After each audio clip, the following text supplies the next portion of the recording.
Warning: the following podcast, which contains strong language and mature content, is unsuitable for children or for the faint of heart. The subject matter discussed will be frightening and graphic in nature. Listener discretion is advised. Three spooked girls. Three spooked girls. When you want to hear about the paranormal, you get the spooked girls. True crime that makes you hypothermal. With the three spooked girls.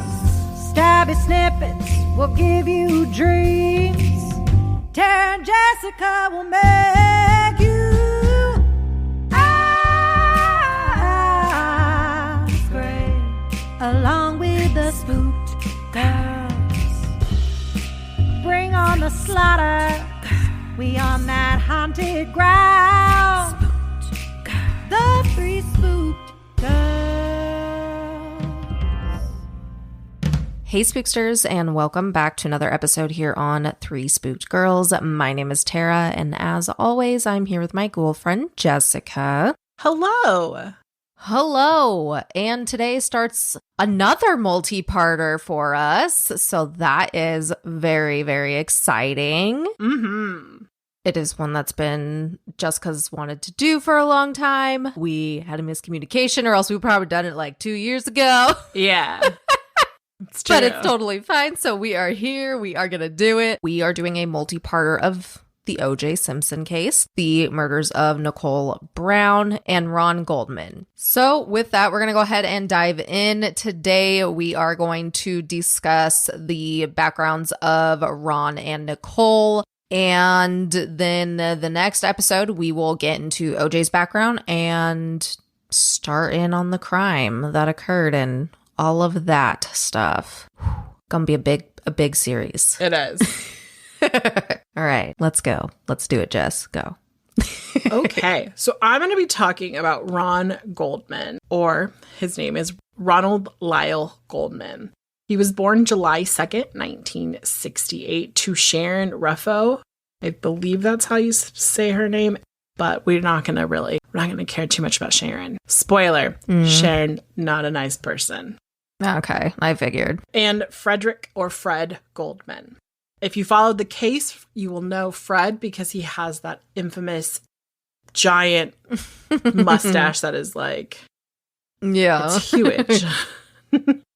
They lived in a suburb of Chicago, which was Buffalo Grove. The Goldman family practiced Judaism, and so Ron and his sister, who would be born a few years later, were raised in the Jewish faith. Speaking of Kim, it's his little sister. She was born December 26, 1971.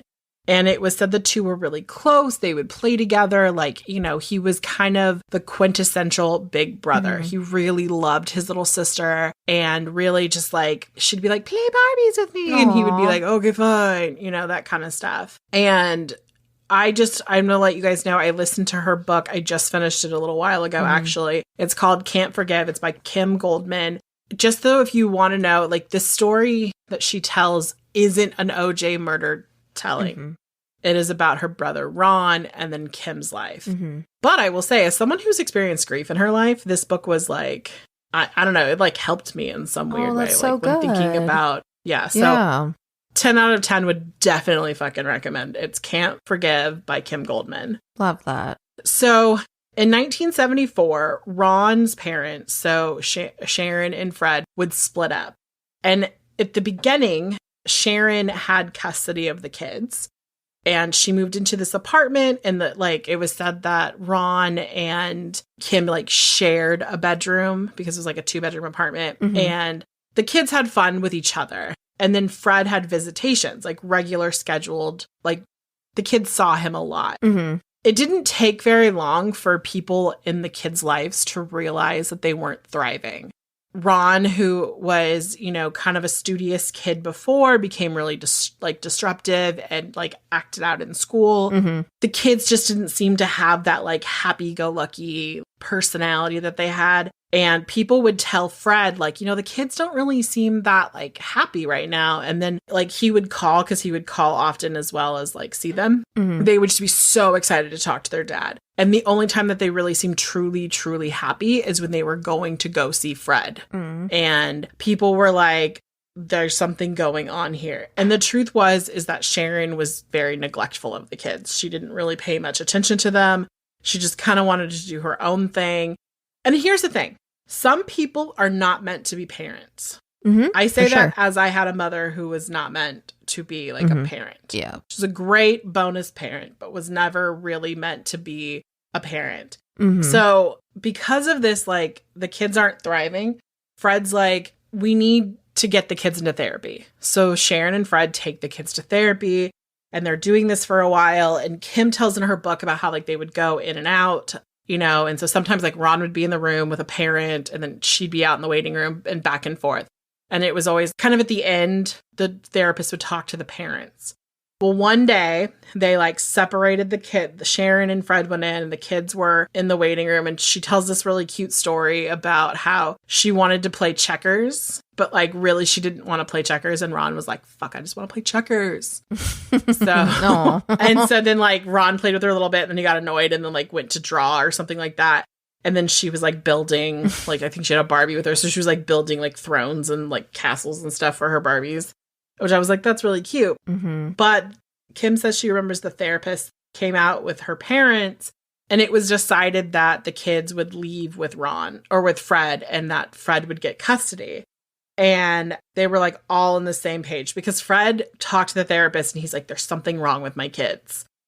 And so the therapist was like, yeah, they're not thriving. So Fred actually moved into the apartment that Sharon had with the kids because he figured this would be the easiest transition for them. And his apartment didn't actually have like space for the kids. So he moved in and Sharon moved out and Sharon had visitations. And in her book, Kim talks about how her and Ron, they would get really excited each week to see their mom. And she at first was like, showed up every week, picked the kids up, and then suddenly excuses like, oh, I started my laundry too late and I can't get away to come get you. Or my car ran out of gas, or the cat is sick, or whatever story. And so like, I guess at their apartment, they had like a balcony and the kids would like sit at the balcony and like, I'm assuming because they were little, they were like 4 and 8 or 4 and 7 or whatever. They would like stick their legs over the balcony, like, because it had like a wrought iron. Like they could fit their legs, yeah. Yeah. And so they would like wait and like they would get really excited when they would see, because I guess their mom had a Camaro. And so like their mom would pull in and they'd get real excited to see her. But then after a while, she stopped coming and they would just sit out there. And then eventually they'd hear the phone ring and it would be Fred getting the excuse that Sharon wasn't coming. Yeah.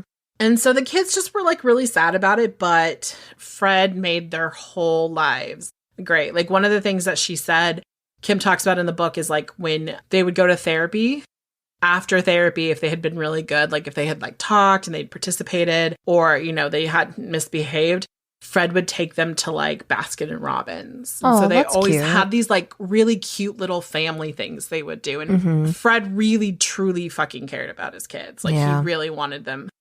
But something really scary was about to happen in their life. And that was one Friday afternoon, Ron, because Fred was like a salesman. And so he'd have these like housekeepers that would like come over. And so one day they got home from school and Sharon was there. Not a housekeeper, but like Sharon was there. And they were like, okay. But they're like 8 and 5 years old or younger, So it's like they're not going to question what's going on. But they're really excited to see their mom. Yeah. And basically Sharon was like, your dad doesn't love you. He doesn't want you anymore. We're packing your stuff up and you're coming with me. Oh my God. So then she just like literally stole the kids, took them, I believe, to like her parents' house or like a family member's house. And Fred comes home from work and he's like, in the book, he basically was like, every day he'd barely get through the door and the kids were like, Dad's home, and he got home and he was like, kids, I'm home. And there was like nothing. And then he like yelled again and there was nothing. Oh my God. And is in a panic because he's like, nobody's there with the kids. And like, because they're like 8 and 5 and there's no one there and there's no kids. Yeah. So he calls Sharon to be like, oh my God, Sharon, did you come get the kids? Where are they? And she was like, I don't know what you're talking about. I don't have the kids. But she was like fucking calm. And so he was like, fucking lies. And Sharon, just to let you know, you should have acted panicked. That's what gave you away. You should have been like, oh my God, where are my kids? Yeah. But she essentially no, I don't have them. Right, oh, I don't know where they are. It's fine. That you came home to an apartment where your kids should be and they're not there. Literally. Ron's like freaking out. He calls Sharon's sister. Sharon's sister's like, I don't know where the fuck they are, blah, blah, blah. And then Ron is freaking out. So he ends up calling his divorce attorney and he is like, what do I do? And the divorce attorney is like, look, dude, you just have to chill. Yeah. You cannot do a single thing this weekend. Right. I'm going to go to court Monday morning. Well, Fred can't do that. And Fred had a girlfriend at the time. I believe her name was Joan. And Fred and Joan like went and like staked out where they thought the kids were. And the kids were playing in the front yard. So he could like see them. He didn't do anything, but he could see them. So he knew where they were. Mm-hmm. Fred's lawyer goes to court Monday morning and gets like a court order to get his kids. Sure. Mm-hmm. Yeah. Also to note, Sharon was dating a cop. Oh. So she thought she was just above the law. And also the cop thought everything was above board. Like he was like, okay. But yeah, so he gets an emergency full custody. And here is an excerpt from the book. Mm-hmm. And this is from Kim's point of view, mind you.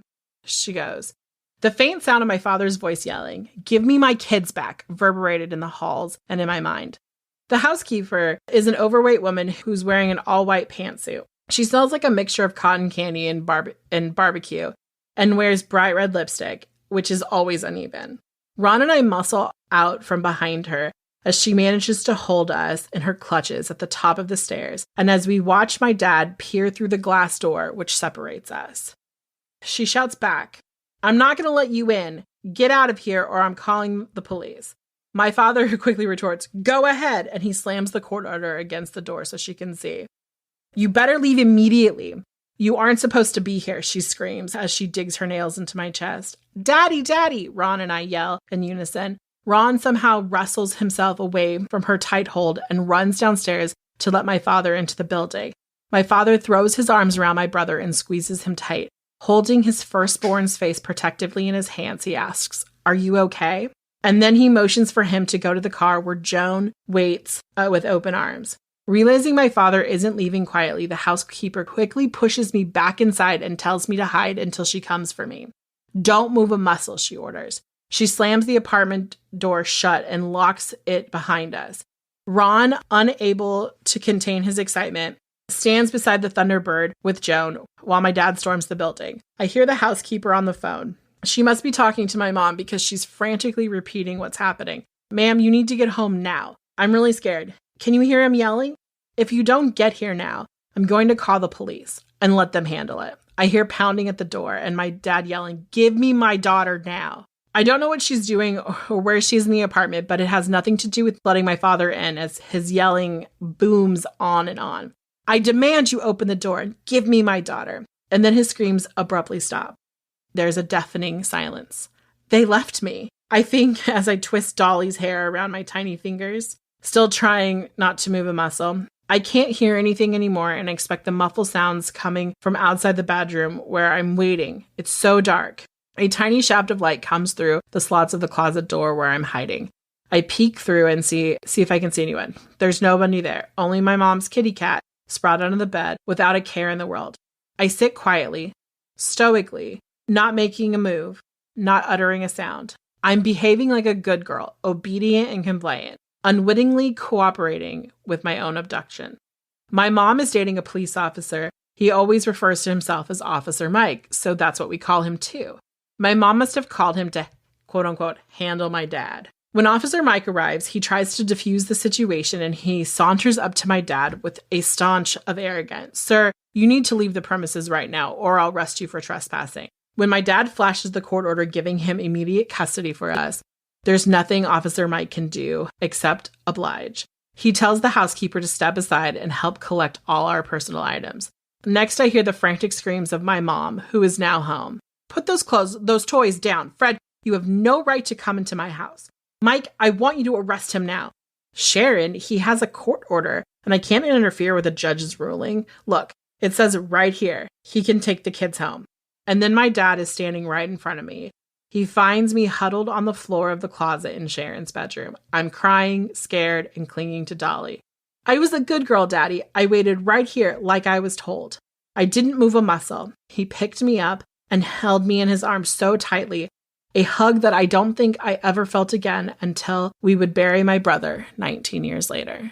Oh my God. This is the first really big, crazy thing that happens in Ron's life. Yeah. I mean, granted, it is told through the perspective of his sister, but that's because it's who we have to tell the story now. Ron, after that, didn't want a relationship with his mom, which obviously you can see why. She just kind of let them down too many times. Flash forward another time, Sharon tried to convince Kim to leave her brother and Fred and basically tried to turn her against Ron by saying that Ronnie was a troubled kid. And Ron actually really hated being called Ronnie because that's what Sharon would call him. Yeah. But basically, she took her to lunch one day and then basically told her that mommies and daughters need to be together. And that when she got home from summer camp in 6 weeks, that she was going to come live with them and that she was going to ship Ron off to like boarding school. Oh. And so Fred would have no one. Wow. Yeah. Sharon is not stable. Yeah. So Kim said she felt really like bad about this, but she ended up confiding in Ron. And then they went and talked. And so the three of them were really, really close. They spent a lot of time together. There was a couple of times in their past when Kim was about 3, so that would make him about 6 years old. Fred had cancer and like lost his mustache, and the kids didn't understand like what happened. And then it happened again when they were in their teens. Like they had just moved to California and he had a relapse with that. And so they really just kind of like, really solidified it. Yeah. Kim and Ron have another traumatic experience later. I know, this poor family. When he was 17, before they moved to California, Fred was dating this woman named Patty, and actually he's married to Patty. Oh, love that. Yeah. And they went on a vacation together to Fort Lauderdale because Patty owned a condo there. So they went there. And Patty and her 3 kids, and they were all really young, were staying at her condo. And then Fred and his kids were staying at a hotel. I don't know if the condo just wasn't big enough. I'm not really sure, but that's how it was. And basically, Kim tells the story like they wanted to go and have some alone time. So they were going to drive her kids back to the condo and then his kids back to the hotel. But as they're driving to the hotel, a drunk driver blows out a tire and drives up on a curb and hits a tree. The battery of this car dislodges and flies across the street into the Goldman's car and explodes. Oh my God, that is like Final Destination shit. That is so horrible. So both Kim and Patty end up getting severe burns. Kim had up to 3rd-degree burns on her face, and there was like she couldn't see for about 4 days. She couldn't talk at first. It was like a big deal. Yeah. What ended up saving them is there were like police and firemen, kind of like first responders, were in a restaurant right next door. Oh, man. So they were literally like, they see this happen. They rush out. They realize that they have battery acid on their face, which is what's burning them. Yeah. And they start immediately flushing them. Yeah. Otherwise, they could have had permanent damage to the point where they wouldn't have been able to see or have flesh. Ugh. And I mean, Kim was a junior higher. Like she was just like 13 turning 14. And this was like Christmas break. And her birthday is the 26th of December. So it's like, yeah, it's all this stuff. But Ron was said to be like the best big brother during this time. Like he made her feel special and beautiful and like always made sure that, she needed support. He was there for her. And I thought that was just beautiful. Yeah, because, that's so great. She talks about people like staring at her and she'd be like, ignore that. He'd be like, ignore them.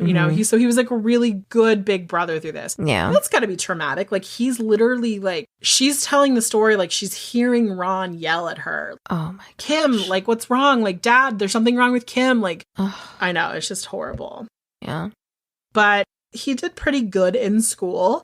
He went to Twin Groves Junior High, and then he went to Aladea East Stevenson High School in Lincolnshire, Illinois, and he graduated in 1986. Whoa. And then he was a student for one semester at Illinois State University. He'd planned on studying psychology.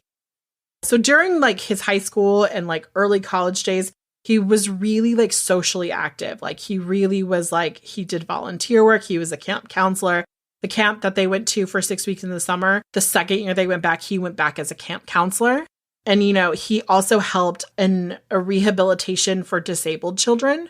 So like he really gave back to his community. Yeah. He also played tennis and soccer on his like high school team. After Ron graduated from high school in like early 1987, Fred decides that the family's moving out to California. Now, Ron is an adult. He's 18. He could stay behind, but he chose to go with his family, which makes sense. They're so close. So they moved to Agoura, California. And Ron was so excited to become a California boy. Like all he wanted to do was become a surfer and chase California girls. He was just so excited about it, right? And it's really funny because like there's this part in the book where like Kim is talking about how like her son reminds her of Ron. And there's this part where they're like walking down the street. There's these girls near the beach and they're like basically like in shorts and short shorts and their bikinis are sticking out. And she was like watching her son look at them. And she was just like, oh my God, that's so Ron. Because he was just like, he was girl crazy and like, you know, so he was really excited. I was really funny the way I worded this because she's like, he was super into like going to the beach and playing volleyball. I was like, so he did beach. His job was beach. I'm kidding. But like he just really settled into the California way of life. Yeah. He loved beach volleyball. He loved rollerblading. And this is like the 90s. So like this is right during that kind of big Venice Beach type vibe. When they first moved out there, Ron lived with them for a few months, but then he kind of was like, I think I need my own place. So he moved out, which broke Kim's heart. Aw. Because she was so attached to him. Yeah. And then he started taking classes at Pierce College, which is like in the local area of Agoura. Ron would work for like a headhunter, and he also was a tennis instructor. And then he is most famously known as his job as being a server. And so he was a server around in various places in LA. He also did some modeling and he really wanted to get into acting. He also was like, I want to be on a game show. And he was on a game show. Oh my God. It was called Studs. It's an American TV, according to Wikipedia. Studs is an American TV show or game show that was produced by Fox Television Studios for local TV stations. The show follows the format similar to The Dating Game or Love Connection, although it provoked some controversy because the questions used usually relied on heavily sexually innuendo and double entendre. Before each show, 2 men would go on blind dates with 3 women. All 5 then appear on the show together, where the men answer questions about their dates and about women in a round robin type thing. Correct guesses score stuffed hearts, and whoever had the most hearts at the end of the game was the ultimate stud. Interesting. I know. I was like, this is great. Apparently, like when I was looking into this, there was a presidential candidate, like had 3 daughters, and all 3 of them went on the show. It wasn't the same one, but I just thought that was really interesting. Yeah. That, like, Ron was like, I really want to be on a game show. And he was like basically he was like on a... Like a mini version of The Bachelor. Yeah, essentially. Shortly after the game show, he kind of caught the attention of one Jackie Bell, who is an actress. And according to IMDb, she played the whiskey girl in the movie The Doors. And she did a 2-episode arc on The Bold and Beautiful. To quote Gilmore Girls, I don't know if 2 episodes is an arc. And they would date for like 2 years. In fact, they would break up in February of 1994. Gotcha. So it was shortly before he met Nicole. Ron was ambitious. Like, dude was always doing something. He got his EMT license and then just didn't do anything with it. So I don't know if like he had thoughts down the road or if it was like one of those things. So like, like a backup. not. Yeah. Yeah. He really wanted to open his own bar or restaurant, and he loved the Brentwood area a lot. And he had a friend by the name of Jeff Keller, and they actually like spent Memorial Day of 1994 like trying to, or they were doing like club promoting so that they could get more into the industry and kind of get connections. So like he was really thinking about this. Ron met Nicole Brown Simpson 6 weeks prior to his death in April of 1994. The two were said to be friends. People thought they were more than that, but they both insisted that it was platonic. Basically, why people thought that they were dating is that Ron would borrow her Ferrari. NBD, take my Ferrari. Here you go. I know. I was like, is it like not a good Ferrari? Is it like your backup Ferrari? Like, I'm very Still confused a Ferrari, here. either way. Just my Ferrari. Oh. His friend Craig Clark was like, where the fuck did you get this car? And he's like, oh, it's my friend Nicole's. He was like, oh, your friend? And he's like, no, we're just friends. And the two were known to kind of like hang out. Sure. And they went to coffee and they went to dinner a few times. And we're going to leave we're going to leave Ron right here. Yes. Because we are caught up to where we need to be for next episode for Ron. Yes. I love this like back and forth. Like after like I started doing my notes, I'm just like, I love how we're kind of like bouncing a little bit with the timeline of all of this. It works. Yeah. It works great. All right. So we're going to go ahead and talk about Miss Nicole. So Nicole Brown was born in Frankfurt, West Germany on May 19th, 1959, making her a fellow Taurus. Her mom was from Germany. She was known as Juditha or Judith. Her father was Louis, who they like instantly fell in love.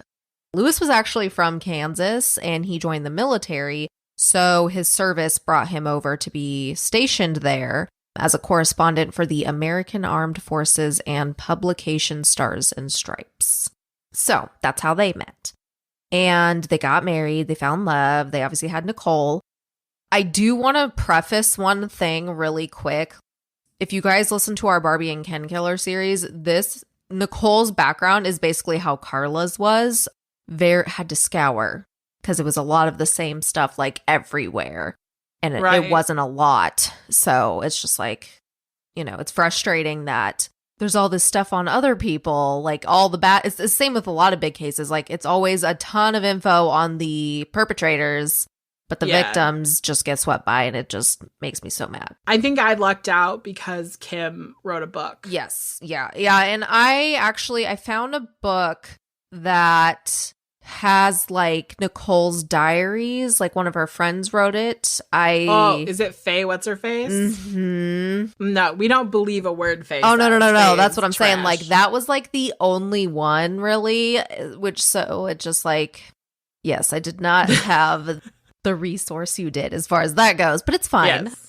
I just wanted to preface that just so y'all knew too. But yeah, no, I didn't. It's there. It's sitting still in Audible. So yeah, that book, I was like, when I saw it, I was like, oh no, don't recommend this to her, because I remember I watched the People versus O.J. Simpson on Hulu, which I do recommend watching. It's good. It's a good program for sure. But I remember when they were doing that and like they showed the scenes of Faye writing the story, and it was just like, it just made no sense. People were like, that didn't happen. Like Kris Jenner was like, that is not real. And I believe Kris Jenner.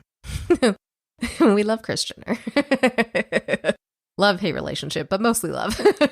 It's true. Anyway, I just wanted to preface that and also kind of like voice the frustration with that it's just not right. It's just not right. So, like I said, her parents fell in love. They got married. They had her. She actually has 3 more sisters that the Browns had. They had another daughter while they were still in Germany. But when Nicole and her sister were toddlers, the family moved back to the U.S. I'm assuming he was done with his deployment. And they ended up settling in Garden Grove, California. Fun fact, that's where I was born. Oh, that's fun. Right. And here is where they had their other 2 daughters. And I believe it's Tanya. So I watched a really good, it was like a 2020 Dateline special on this, and I believe it's Tanya that's on there. It was really good. Kim's on there. I liked it a lot. It was really interesting. It came out like literally in 2020, so it's like one of the more recent ones. No, I just love when they roll the Kardashians out for these things. It makes me so... Oh yeah, Chris was in it. For sure. Oh, you meant Kim Goldman. I'm sorry, my bad. Oh, yeah. No, not Kim Kardashian, no. She is mentioned, but we will get to that later. Okay, so the Browns, they're in Southern California. They have their house full of girls. And, they're just living life. And basically, everyone adjusted really quickly, really well. They all loved it. They were a beach family for sure. They said Nicole was a big beach goer herself. Like, they would go on long weekends, they'd go all the time on regular weekends, birthdays, barbecues, all that. They were always on the beach, and Nicole especially. Her sister said it was just one of her favorite places to be and just somewhere she purely enjoyed. So, can't blame a girl because the beach is pretty nice. So for high school, Nicole ended up attending 2 different ones. She went to Rancho Alamitos High School her first 2 years. And then after that, her family relocated and she would graduate from Dana High School in Dana Point, California. They were they had moved to Monarch Beach is the area they were living in. And everyone thrived. Everything was great. Nicole was said she had such a positive, magnetic character to her, and everybody loved her. Everyone had nice things to say to her, even people she meets, later on as an adult, like different celebrities and, things like that. Everyone always said Nicole was a nice girl. She actually cared what, you had to say. So she was always very nice and welcoming as far as that goes. So she, fun fact, was crowned homecoming princess in 1976 at Dana Hills High School. That's cute. Yeah, and her teachers liked her as well. They said she was bubbly and always happy and smiling and just very eager to be proactive in class. And, she always talked about having goals when she grew up and things like that. And everyone she is a very beautiful woman. So everyone thought she was just super pretty her whole life. She is gorgeous. So yes. Now, fun fact. So her graduation ended up being the day after her 18th birthday. So May 20th. But before you were born. Because it was 77. So, or 76. Wow, so yeah. A full 10 years. Yeah. Crazy, right? And after this, she decided to move to Los Angeles because she wanted to pursue a career in photography. Her sister on the documentary had said she was super passionate about it. She loved it. She just was super into it. So she went down there and, she was making contacts and things like that because, she thought LA would be a good place to start for that career for herself. But of course, with these type of industries, you got to have other means of income until you get going and whatnot. So she worked at a clothing boutique for about 2 weeks, but then she got hired at Daisy, or the Daisy, which I started looking into it because I didn't really know anything about it. And I found a really interesting article on it. The website's I'm gonna read what the article that they wrote real quick, just to give you guys a little side history fun facts. But Jess, you're gonna like the domain name so much.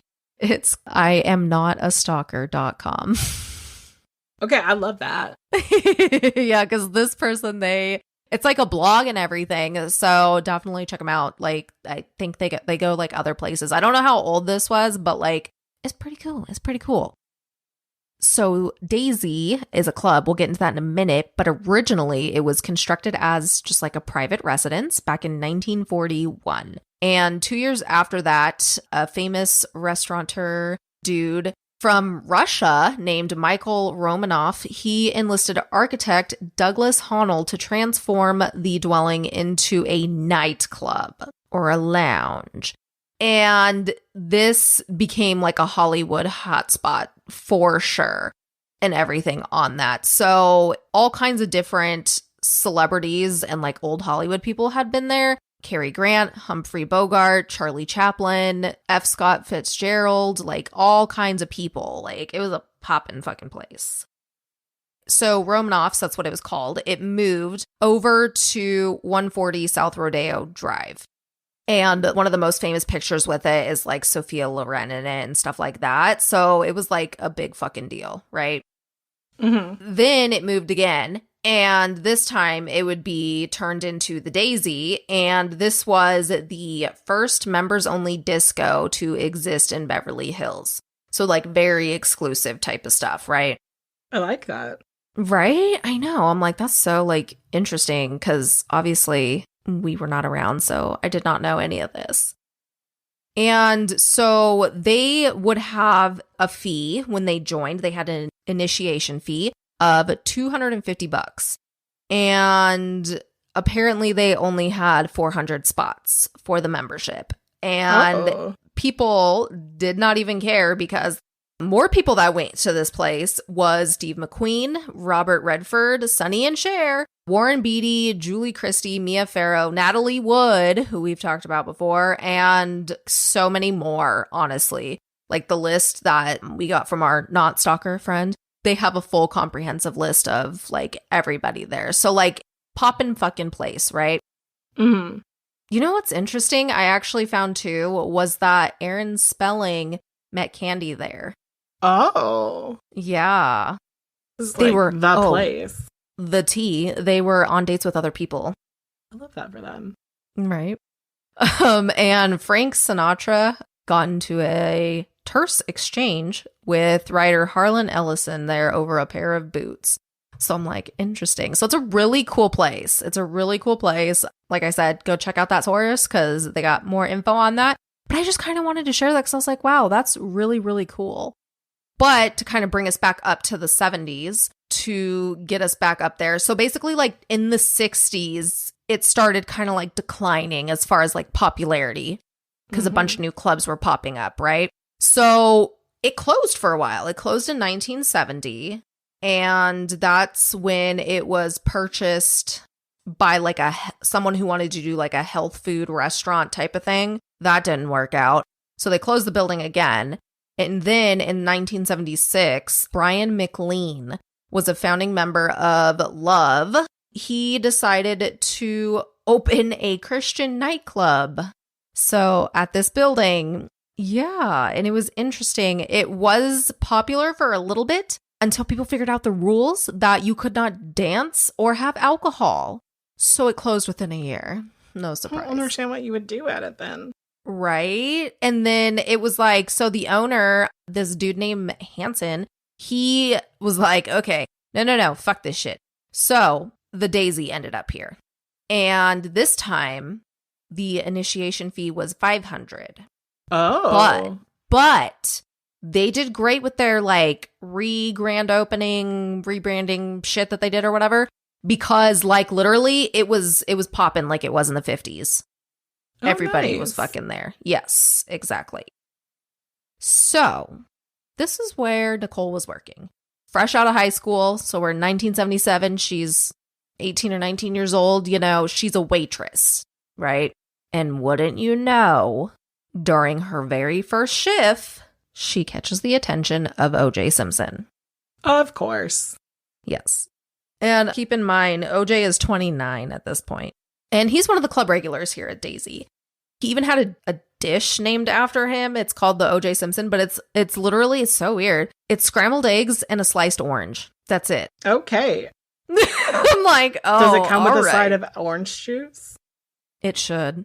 If it doesn't, then that's just missed marketing opportunities. Literally. Or like some kind of, or like a cocktail that has orange juice in it and they called it the juice. Like, so many opportunities.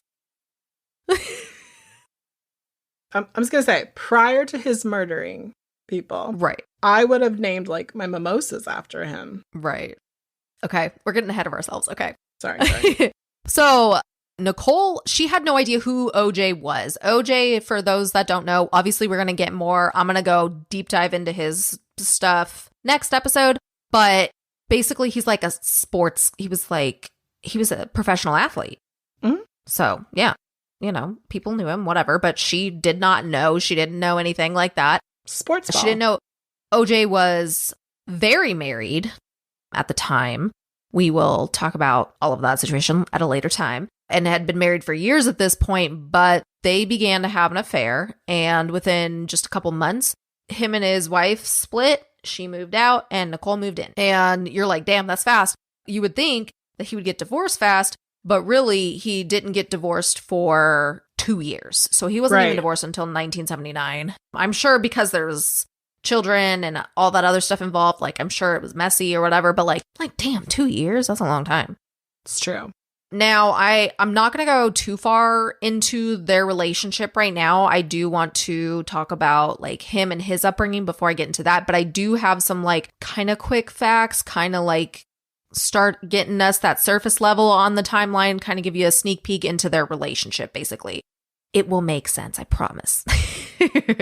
So, like I said, they moved in together quickly, right? But they actually didn't get married for several years. They were just, they were dating together, living together, whatnot. And they would get married in February of 1985. And that was the same year that OJ was inducted into the Pro Football Hall of Fame, and she was pregnant at the time of that event. And something you will see is there's a lot of what everyone saw, how they portrayed their relationship, and then the reality of that. And this happens obviously right away. So OJ had nothing but like great things to say about his wife. When he accepted the award, he had said she, quote, came into my life at what was probably the most difficult time for an athlete at the end of my career.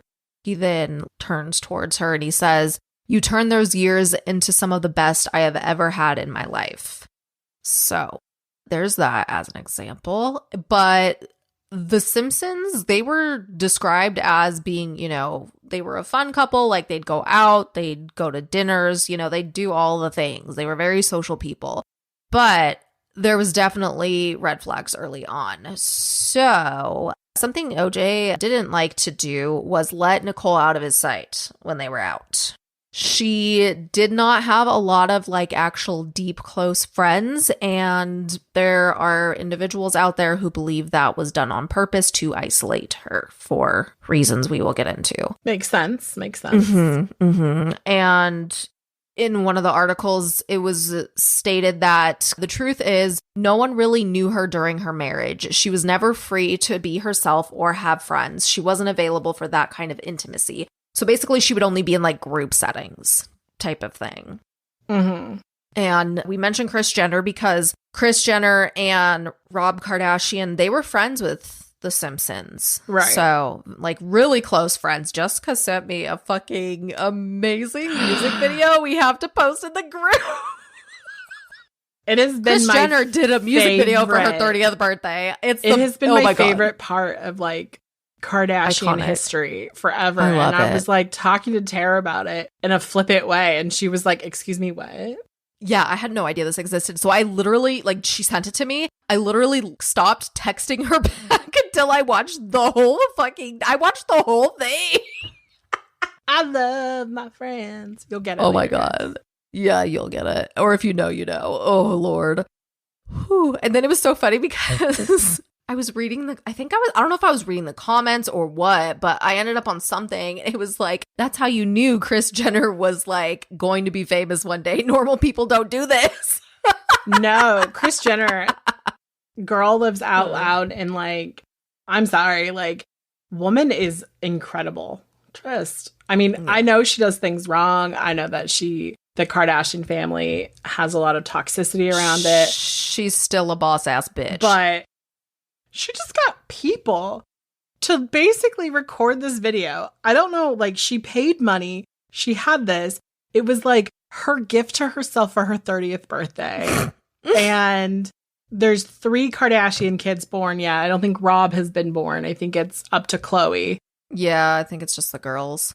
Yeah, and it's I'm just like, I love this. It was good. So fucking much. I do. I love it so much.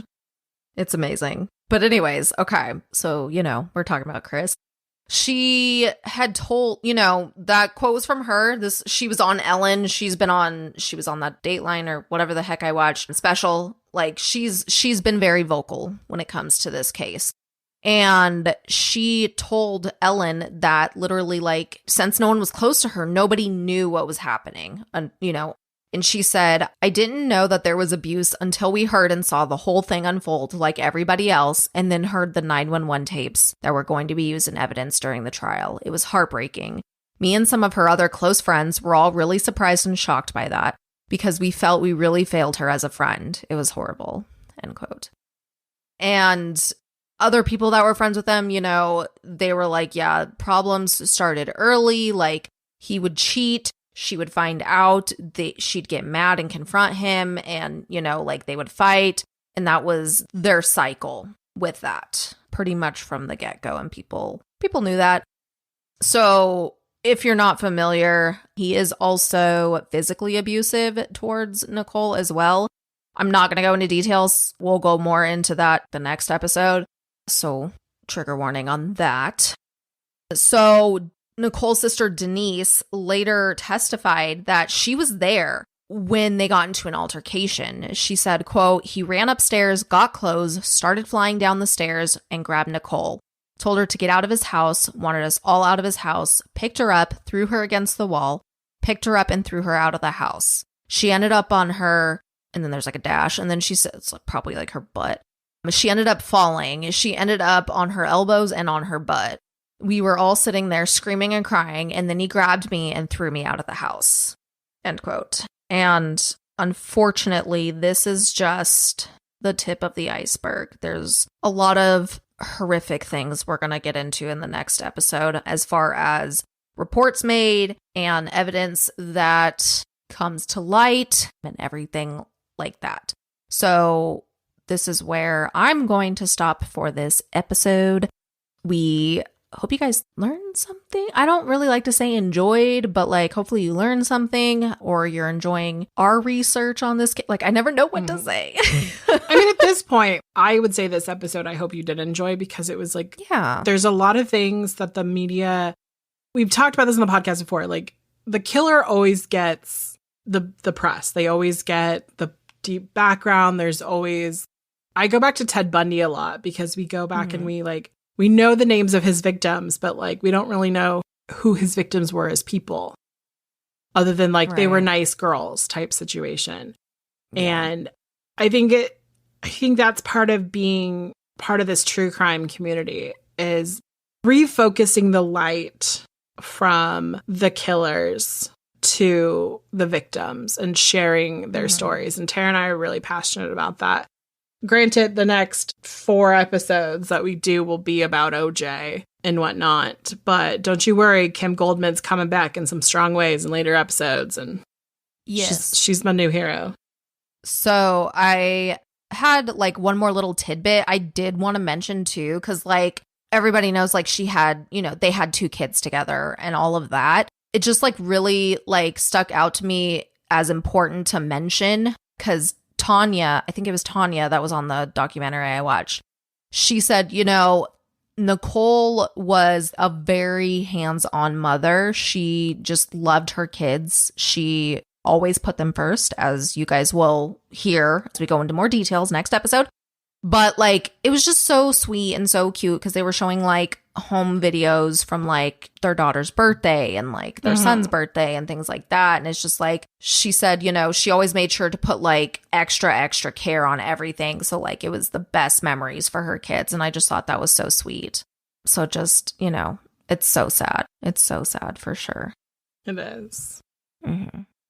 But with that, we are going to go ahead and wrap things up for today. Bye. Bye.